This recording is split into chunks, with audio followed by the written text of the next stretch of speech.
Feng Tianxing sedikit mengernyit. Apakah sudah menyebar sejauh ini sehingga Anda membutuhkan budak manusia untuk membuat sutra sendiri? Setelah hening beberapa saat, Feng Tianxing mengatakan ini. Oke, bawa aku untuk melihatnya. Hati Presiden Pasar Gelap bergerak, dan matanya tertuju pada Feng Ming dan Feng Xuan yang berada di samping. Dua ini, meski kata-katanya belum selesai, artinya sudah jelas. Jika dua ras manusia mengikuti, itu agak tidak pantas. Bukannya mereka khawatir dilihat oleh kedua ras manusia ini, tapi itu karena orang yang memperkosa ras manusia ini semuanya adalah setan, dan mereka semua adalah setan demi keuntungan. Jika mereka tertarik pada Feng Tianxing yang membawa setan, cepat atau lambat mereka akan memberikan Feng Tian mengubur musibah benda. Feng Tianxing menggelengkan kepalanya. Tidak masalah, kedua ras manusia ini digunakan oleh saya untuk menanyakan tentang informasi ras manusia. Kesadaran mereka sebagian telah saya modifikasi, tetapi beberapa rahasia harus diambil perlahan. Anda juga harus memahami bahwa tidak peduli seberapa dekat orang adalah, akan ada jarak, perbedaan, beberapa rahasia tidak terucapkan. Jadi aku masih semakin dekat dengan mereka. Bukankah itu cara termudah untuk tetap bersama? Bawa aku, selesaikan hal-hal ini dulu. Lalu rencana kita bisa diatur terlebih dahulu. Setelah ragu sejenak, Presiden Pasar Gelap itu mengangguk. Dia mengerti arti dalam jargon Feng Tian. Jangka waktu 10 tahun yang mereka sepakati dihitung dari awal perdagangan, bukan sejak mereka menandatangani perjanjian sesuai dengan aturan default mereka. Dalam arti tertentu, ini adalah kekayaan tak berwujud lainnya. Memikirkan hal ini, Presiden Pasar Gelap sangat antusias dengan Feng Tianxing. Oke, aku akan mengantarmu ke sana. Ngomong-ngomong, jadwal lelang untuk kelompok budak ini ditunda 1 hari. Dan kemudian semua budak manusia dikumpulkan bersama dan biarkan Tuan Feng memilih secara pribadi. Mengikuti perintah yang mendominasi dari Presiden Pasar Gelap. Kedua iblis itu bergegas untuk bersiap. Dan Presiden Pasar Gelap tidak sendirian. Dan He Feng Tianxing terus berbicara. Tuan Feng, kerjasama ini akan membuat saya lebih puas dari yang saya harapkan. Jika Anda memiliki barang lain untuk dijual di masa mendatang, mohon pertimbangkan saya terlebih dahulu. Saya dapat menjamin untuk memberikan harga yang tidak mungkin diberikan di tempat lain. Sekarang Presiden Pasar Gelap telah ditentukan. Sama sekali tidak mungkin bagi Feng Tianxing untuk membuatnya kehilangan uang.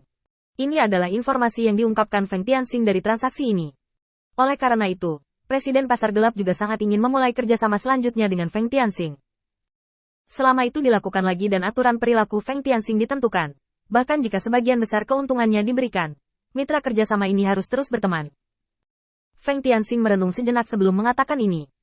Seharusnya cepat, tapi akan memakan waktu. Tentu saja, kecepatan keluarnya benda berikutnya memiliki hubungan tertentu dengan kualitas dan kuantitas budak. Lagi pula, sutra tidak bisa ditiru. Feng Tianxing berkata dengan ringan, mengungkapkan pemikiran di dalam hatinya, yang juga membuat Presiden Pasar Gelap sangat gembira. Dia segera menarik Feng Tianxing berdiri dan berjalan jauh ke kedalaman Pasar Gelap. Kata-kata Tuan Muda Feng dari Anda hari ini, saya ingin memperkenalkan kepada Anda skala Pasar Gelap kami, dan kemudian Anda dapat membuat pilihan sendiri dan memilih yang lebih baik. Feng Tianxing mengangguk ringan dan mengikuti Presiden Pasar Gelap di sekitar Pasar Gelap. Melihat lebih dekat skala seluruh Pasar Gelap, serta ruang operasinya, saya harus mengatakan bahwa skala Pasar Gelap ini memang cukup besar, dan layak menjadi Pasar Gelap yang bisa dibuka di dekat sini. Universitas Hongwu. Toko peralatannya adalah yang terbaik. Presiden Pasar Gelap dapat dianggap telah memberi Feng Tianxing garis bawah. Jadi dia membawa Feng Tianxing untuk melihat budak manusia yang telah disiapkan. Tuan Muda Feng, Anda juga melihat bahwa kemampuan kami adalah yang terbaik.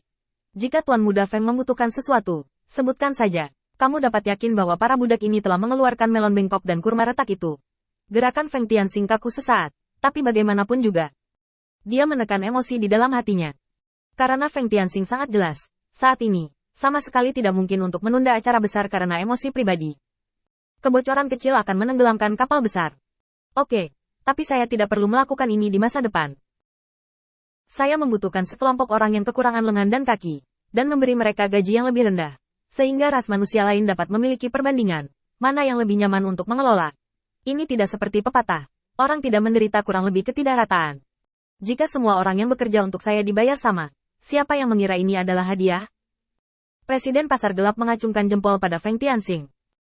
Seperti yang diharapkan dari Tuan Feng, ketika saya benar-benar memahami kebenaran ini, itu adalah kebenaran yang keluar dari beberapa perselisihan sipil Pasar Gelap di tangan saya. Saya tidak berharap Tuan Muda Feng menguasainya di usia muda.